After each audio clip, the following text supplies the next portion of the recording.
믿음으로 승리하신 줄 믿습니다. 우리 옆에 보러 인사하셔서 당신은 믿음으로 승리하셨습니까?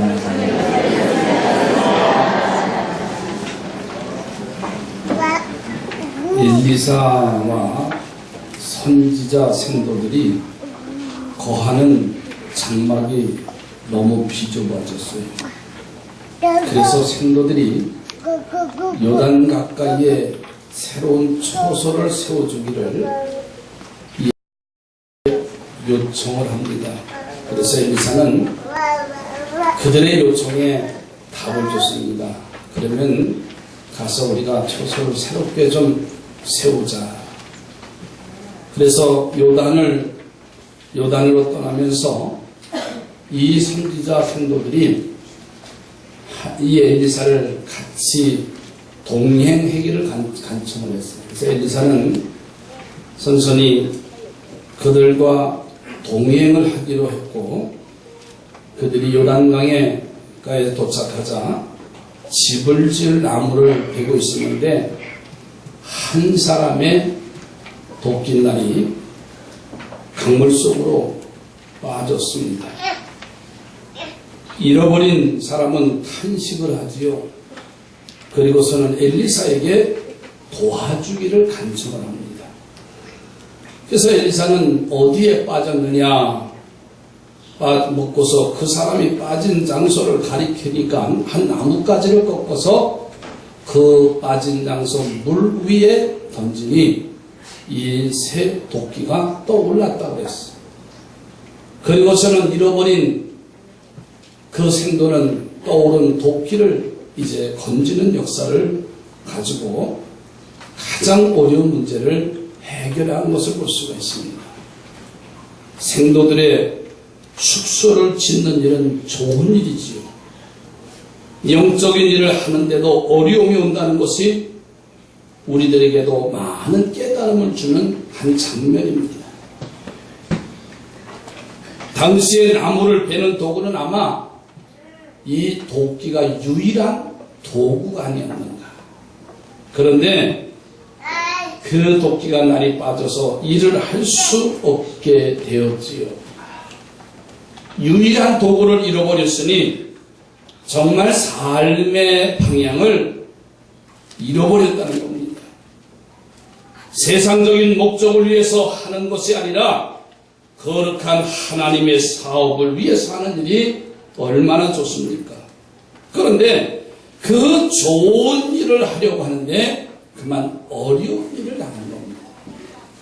우리는 때때로 유일한 도구를 잃어버리듯이 우리들의 삶의 방향을 잃어버릴 때가 많습니다. 그것이 꼭 필요한데, 그런데 그 필요한 것을 잃어버리고 말아요. 지금까지 인생의 삶을 정신없이 여기까지 달려왔는데 어떤 사람은 꼭 필요한 건강을 잃어버리고 말아요. 어느 사람은 그 목적을 향해서 달려왔는데 그 목적을 향해서 달려갔지만 방향을 잘못 잡아서 인생의 허무함을 이야기하면서 생을 마감하려고 하는 그런 사람도 있습니다. 저는 오늘 이 아침에 내 주감사주를 맞이하면서 우리는 때때로 유일한 도끼를 잃어버렸듯이 내 삶의 방향을 잃어버릴 때가 있지 않는가. 그때 우리에게 그 해결의 방법을 가르쳐 주시려고 오늘 본문의 말씀을 오늘 이 아침 이 시간 듣게 하시는 줄로 믿습니다. 저는 그래서 오늘 아침은 우리의 삶의 방향을 잃어버렸을 때 우리가 어느 길로 나아가야 그 문제가 해결될 수 있을까? 저는 그래서 말씀의 제목을 잃어버린 삶의 방향을 찾자는 말씀을 드리려고 합니다. 우리의 인생에 잃어버린 방향을 잃어버리고 정처 없이 나갈 때가 있어요. 그럴 때 우리는 어떻게 방향을 잡아서 정말 저 사람은 성공했다고 저 사람은 승리했다고 후회하지 않으며 그 믿음의 길로 갈 수 있을까? 첫째로는 하나님을 향해서 나아갈 때입니다. 옛날에 사람들이 바다에서나 아니면 깊은 산속에서 길을 잃으면 북극성을 찾았다는 거예요. 그래서 그 북극성이 있는 곳을 북쪽이라고 하는 것을 기점으로 정하고서 거기서 가야 할 방향을 찾았다고 합니다. 세상에 길을 잃으면 북극성을 찾으면 되지만 삶의 방향을 잃으면 어떻게 해야 되겠습니까? 제 아들이 작년 이맘때입니다. 한참 여름 더울 때 들에 가기 전에 할아버지가 계신 고향집까지 자전거를 열심히 타더니 가겠다는 거예요. 그래서 이제 지금 같으면 방향을 길을 잃어버렸으면 뭘 찾으면 되지? 핸드폰에 내비게이션이 다 나와 있어. 뭐 자동차에 내비게이션이 안 달린 게 없을 정도로 대부분 차량마다 방향을 지시하는 이 내비게이션이 다 있습니다. 근데 이 아이는 핸드폰을 가지고 가지 않고 이제 유학생을 마치고 또 군대에 갈 거니까는 아직 핸드폰을 사주질 않았어요. 그래서 자기가 쓰고 있는 아이팟이라고 하는 음악을 듣는 그런 기계가 유일한 통로인데 그거는 보이스톡이 돼서 저랑 대화가 돼요. 그래서 늘 어렸을 때부터 할아버지 댁은 차로 가기도 하고 데려다 주기도 하고 자기들이 간 것은 기억이 잘 나질 않을 정도입니다. 자전거를 타고 가겠다 그래서 그래 한번 해봐라 군대 가기 전에 그랬더니요 야 이제는 어느 정도 시간이 돼서 시화 방주대쯤 가겠지 하고 전화했더니 여기가 어딘지 모르겠다는 거야. 자 얼마나 불안해. 야 거기가 어디냐. 길을 잃어버리면 핸드폰이 있으면 스마트폰을 켜고 그래서 방향을 자기가 위치를 찾으면 정확하게 나오잖아요. 근데 이 아이는 그걸 가지고 있지 않아요. 한 5시간이면 갈 거리를 무려 8시간을 걸려서 고향집에 도착을 할 거예요. 저는 뒤늦게 이제 차를 끌고 달려가는 겁니다.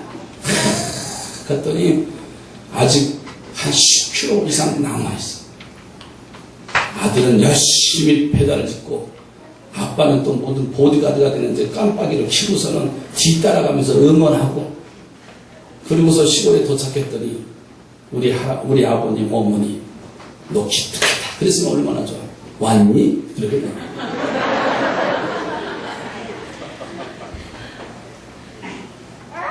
방향을 잃어버리니까 시간을 허비했어. 너 어디쯤 가냐? 나중에 알고 보니까는 안산 시와 방향 가야 되는데 이쪽 안정의 시흥 시청 쪽으로 간 거야. 그러니 거기서 2-3시간을 허비할 수밖에 없는 거예요. 여러분 우리의 삶의 방향을 정했다고 하면 그 방향이 옳은가를 우리는 찾아야 됩니다. 할렐루야. 오늘 본문 속에 보면 그 모습이 너무나 명확하게 남아있어요. 3절 4절 말씀해 볼까요? 그 하나가 이르되 청하건대 당신도 종들과 함께 하소서 하니 엘리사가 이르되 내가 가리라 하고 드디어 그들과 함께 가니라. 무리가 요단에 이르러 나무를 베더니 그랬습니다. 그들이 요단을 향해서 떠나면서 엘리사 선지자가 동행하기를 간청을 했어요. 엘리사를 자신들과 같이 가기를 요청한 이유는 엘리사에게 나무를 베어달라고 위해서가 아니었습니다. 그가 하나님의 사람이었기 때문에 선지자 생도들이 엘리사를 함께 가기를 요청했어요. 즉 엘리사가 함께 가면 바로 하나님이 함께 가는 것 같다고 믿었기 때문에 그러는 거예요. 그들이 엘리사의 동행을 요청했습니다. 만일 어려운 문제가 생기면 하나님이 함께 갔으면 해결될 것이라는 믿음이 있었어요. 이것이 바로 하나님을 향한 삶입니다.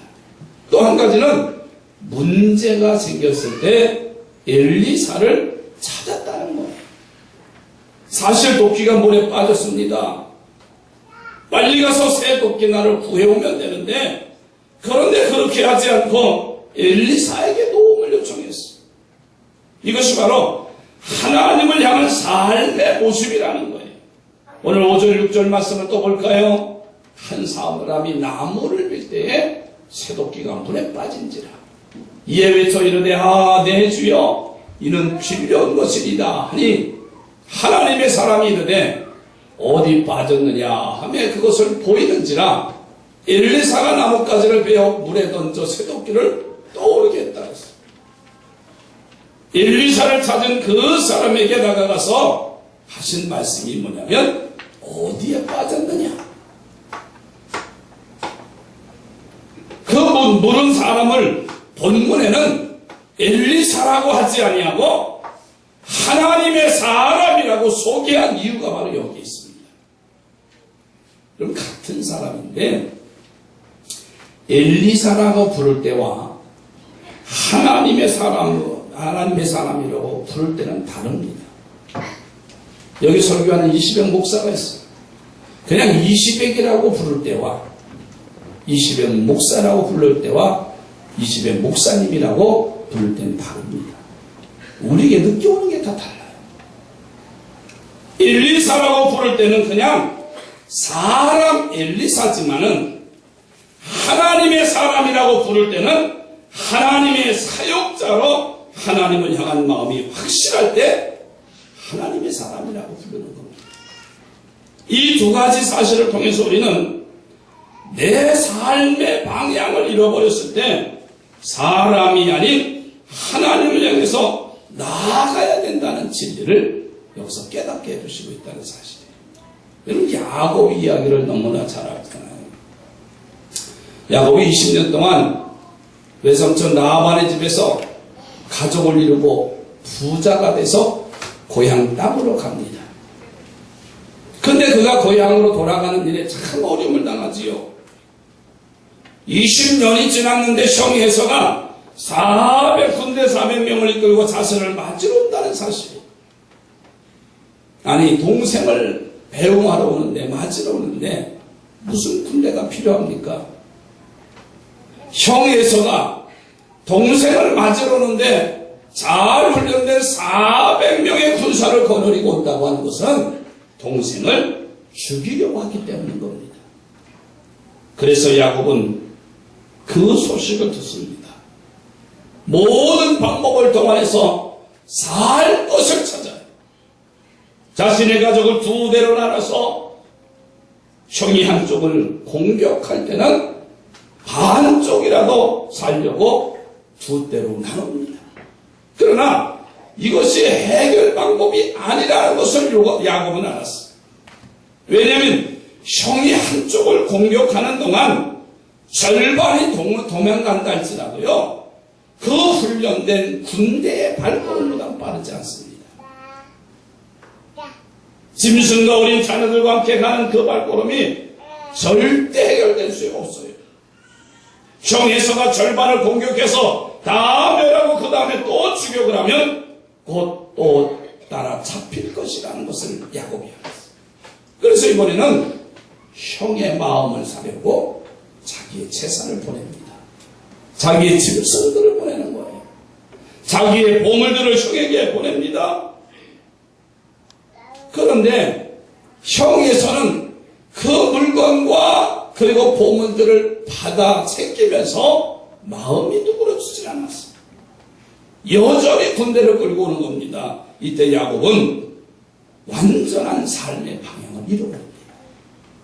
이 방법을 택하면 살겠지, 저 방법을 선택하면 살겠지 하고 여러 가지 수단 방법을 동원했지만 결코 삶의 방향을 찾지 못했어요. 그래서 야곱은 모두 포기하고 그동안 일지한주에서 있었던 재산과 가족을 저 강 건너편으로 먼저 보내고 자신 혼자 이 강 건너편에 이 편에 앉아 무릎을 꿇습니다.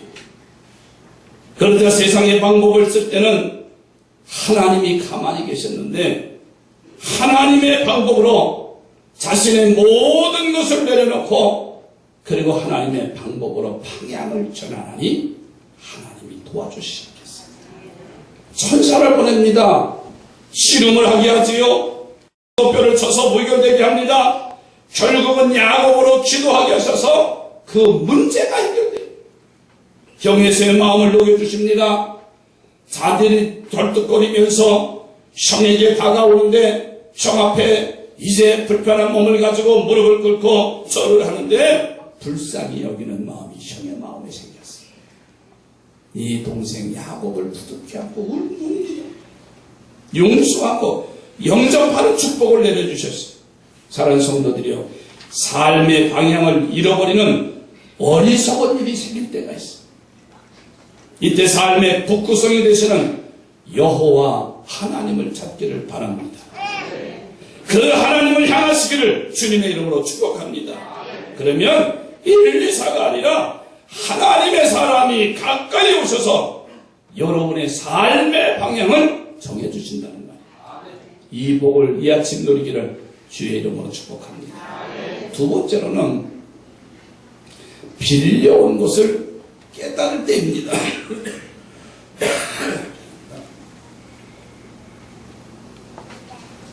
도끼를 잃어버린 사람은 곧 엘리사에게 외쳤어요. 다시 말해서 우리 식으로 말하면요, 기도했다는 말입니다. 그런데 그 부르짖음이 지혜로웠어요. 도끼를 빌려온 것이라고 외쳤어요. 여러분 6절 말씀, 5절 말씀해 보세요. 아, 내 주여, 이는 빌려온 것이다. 이 도끼가 자기의 것이 아니라고 하는 부르짖음이, 이 말 속에는요 여러 가지 의미가 담겨져 있습니다. 내 것이 아니니까 잃어버리면 안 된다는 뜻도 담겨져 있지만, 또 빌려온 것이니까 자신이 잘 몰라서 대비하지 못했다는 그런 뜻도 있어요. 여러분, 내가 쓰는 연장이라고 하면 어느 정도 쓰다가 어디가 고장난다고 하는 것, 어디가 문제 있다고 하는 것을 우리는 너무나 잘 알잖아요. 아, 그러면 참 옛날에 도끼질 하면, 장작을 패면 열심히 패다 보면 도끼가 자루에서 빠집니다. 빠지면 어떻게 쐐기를 받아가지고 다 망치를 쳐서 또 열심히 일합니다. 어느 정도 하면 자기가 아는데, 그런데 이 도끼는, 새도끼는 어디가 문제인지 어떤 상황인지를 알 수가 없었어요. 그냥 열심히 나무를 패면 되는 줄 알고 하다가 보니까는 그 물가에 가까이 이 도끼를 그만 빠뜨리고 말았습니다. 그런데 빌려왔다는 겁니다. 다시 말해서 그런 문제가 있는 것을 잘 몰라서 대비하지 못했다는 자기 탄식이 이 외침 속에 지금 들어있어요. 이것이 삶의 방향을 상실했을 때 내가 가져야 할 자세입니다. 내 것이 아니기 때문에 문제가 일어났다는 것을 깨달으시기 바랍니다. 야곱이 천사와 씨름하다가 천사가 가려는데 놓질 않았어요. 그러자 천사가 한독뼈를 쳐서 야곱을 굴복시킵니다. 그런데 야곱은 그래도 천사를 놓지 않고 매달려서 애걸애걸 하는 거예요. 당신이 내게 축복하지 않으면 내 몸이 부서져도 나는 놓지 않겠습니다 하고 붙잡고 매달려요. 그때 천사가 야곱에게 묻습니다. 내 이름이 무엇이냐? 야곱은 대답합니다. 네, 야곱입니다. 여러분, 이 대답 속에는요, 자신이 야곱인데 야곱으로 안 살고 에서로 살았다는 고백이 담겨져 있어요. 천사가 야곱을 몰라서 보는 게 아닙니다. 우리가 아이들을 간식 가졌을 때 이름을 모를 때도 있지만 아이들에게 묻습니다. 너 이름이 뭐냐? 너 간식 갖고 더 사랑을 가지고 물어보는 거죠. 야곱이 전해보세요. 아버지에게 축복의 안수를 받을 때 야곱은 야곱으로 가서 아버지에게 축복의 안수를 받지 않았어요. 형 에서의 몸을 변장시켜서 음성까지 변장시켜서 아버지에게 가서 축복의 안수를 받습니다. 그것을 고백하는 겁니다. 지금까지 에서로 살았는데 이제는 야곱으로 살겠습니다. 여러분 예전에 군에 가지 못해가지고 동생이 대신 이름을 가지고 갈 때도 있잖아요. 형의 이름을 가지고 살았어. 참 얼마나 불안하겠어요. 또 이름이 바뀌어졌는데 이름을 바꿔가지고 그렇게 평생을 사는 사람도 있어요. 마치 에서가 야곱이 20년 동안 외삼촌 라반의 집에 가서 성공했지만은 그는 야곱의 이름으로 살집니다. 성공은 했지만 가짜 야곱이었어요. 오늘 형과의 문제를 만들고 목숨을 잃어버릴 처지까지 오게 되잖아요. 다시 말해서요, 빌린 삶을 살았다는 고백입니다. 내 삶이 아니라 빌린 삶을 사는 것이 잘못이라는 것을 인식하니까는 형과의 문제를 하나님이 해결해 주신 줄로 믿습니다. 사랑하는 성도들이여, 여러분의 신앙이 빌린 신앙은 아닌지 살피시기 바랍니다. 저는 1부 예배 때 학생들한테 그랬습니다. 여러분의 신앙은 빌린 신앙이 아닙니다. 내가 하나님을 만나야 되는데 엄마가 아빠가 교회 가라고 하니까, 아니면 윽박지르니까, 아니면 용돈이 안 나오니까 혹 그렇게 예배자로 나와 있었는지 몰라요. 저희 아이가 유학을 가서 그 얘기했잖아요. 11조를 감사행금을 사모님 성교사 사모님 드니까 우리 아들놈이 가서 사모님한테 대들었대잖아요. 왜 용돈을 안 주시고서 11조 띄고 감사하고 마냐. 그게 잊혀지지가 않아요. 지금까지는 잃어버린 자의 삶을 사는 거예요. 내 아버지가 목사고 내 아버지가 장로고 권사도요, 내 자녀들이 하나님을 만나야 됩니다. 그래야 삶의 방향을 잃지 않냐고 바로 갈 수가 있는 거예요. 아버지와 아들이 어느 날 동물원에 갔어요. 책에서만 읽어주던 동물원 이야기가 현실에서 보니까 이야기가 너무나 아주 신비한 거예요. 오리도 있네, 염소도 있네, 토끼도 있네. 근데 아빠가 마치 사자 우리 안에 앞을 지나갔어. 그래 아빠는 산교육을 시켜주느냐고. 야, 사자는 밀림의 왕고 사납다. 그 이빨을 말하면서 그러면서, 야, 만약에 이 사자가 우리에서 뛰쳐나와서 아빠를 잡아먹으면 어떻게 하지? 그러고 우와 하고 아이를 놀려주려고 했어. 그랬더니 아이가 하는 날 깜짝 놀란 듯 두 눈을 동그랗게 뜨면서 물었대요. 아빠, 그렇게 하면 난 혼자서 집에 가야 되는데 몇 번 버스 타고 가야 돼. 여러분, 이 이야기 속에 아들 같은 사람이 바로 빌린 신앙입니다. 이런 사람이 신앙생활하면 빌린 신앙생활. 이상하게 남의 빌린 신앙은 잘 바라보는데 내 빌린 신앙은 잘 모른다는 거예요.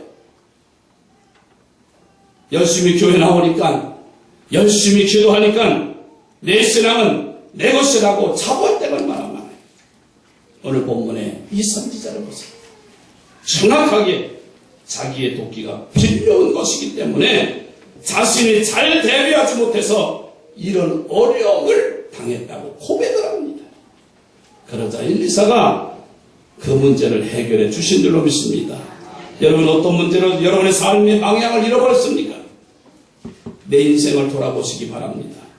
내 신앙이 빌린 신앙인 것을 깨닫고 고백하시기 바랍니다. 그러면 하나님께서 잃어버린 삶의 방향을 바로 잡아 주실 뿐만 아니라 그 문제까지도 해결해 주실 줄로 믿습니다. 아, 내 주여, 이것은 필요한 것입니다. 이 위대한 고백이 사랑하는 성도들에게도 임하기를 바랍니다. 세 번째로, 잃어버린 그곳을 알 때 방향을 찾을 수가 있어요. 빌려온 것이라는 것을 고백한 선지자 생도가 엘리사에게 다가와 묻습니다. 하나님의 사람에게 와서 묻습니다. 어디 빠졌느냐? 만일 그 사람이 어디에 빠뜨렸는지 모른다면 참 난감하실 겁니다. 그런데 그 사람이 자신이 어디에서 도끼를 빠뜨렸는지 정확하게 알아서 그 지역을 가르쳤습니다. 오늘 6절 7절 말씀에 보면 하나님의 사람이 이르되 어디 빠졌느냐 하며 그곳을 보이는지라, 그곳을 보였다고 했어요. 이 말씀이 모든 문제를 해결하는 것입니다. 오늘 우리의 삶의 문제가 발생하고 삶의 방향을 상실하는 일들이 일어날 때 바로 그곳을 정확하게 알아야 됩니다. 여러분, 넘어진 사람이 다시 일어나려면 그 넘어진 곳에서 일어나야 됩니다. 이게 승리하는 일입니다. 여러분, 내가 넘어진 곳에서 일어나지 못하고 다른 곳에서 일어났다고 하면 문제가 커집니다. 제가 자전거를 타는데 그만 보지 못하고 돌뿌리에 넘어졌어요. 도저히 일어날 수가 없어요. 만약에 거기서 일어났다고 한다면 아마 조금 다쳤을 겁니다. 쩔뚝거리면서라도 집에 왔을 겁니다. 그런데 만약에 내가 그곳에서 넘어졌는데 내가 일어난 곳을 보니까는 세린병원에서 일어났어요. 어떤 현상입니까? 중상 이상이겠죠. 내가 일어난 곳에서 일어날 수 있는 자가 현명한 자입니다. 할렐루야. 넘어지고 다른 곳에 가서 일어날 수 없습니다. 바로 그 넘어진 곳을, 바로 그곳입니다. 그것을 정확하게 아는 성도들이 되어지기를 주님의 이름으로 축복합니다. 왜 내가 넘어졌을까? 왜 내가 실패했을까? 내가 하는 일이 왜 안 됐을까? 이 자체를 정확하게 안다고 하면 우리는 승리자가 되는 거죠. 그러나 그것을 알지 못했고 깨어나 보니까 병원 중환자 실자가 하면 심각한 문제입니다. 사랑하는 성도들이요, 잃어버린 그곳을 알 수 있는 저와 우리 모두가 되어지기를 주의 이름으로 축복합니다. 기도합니다. 하나님,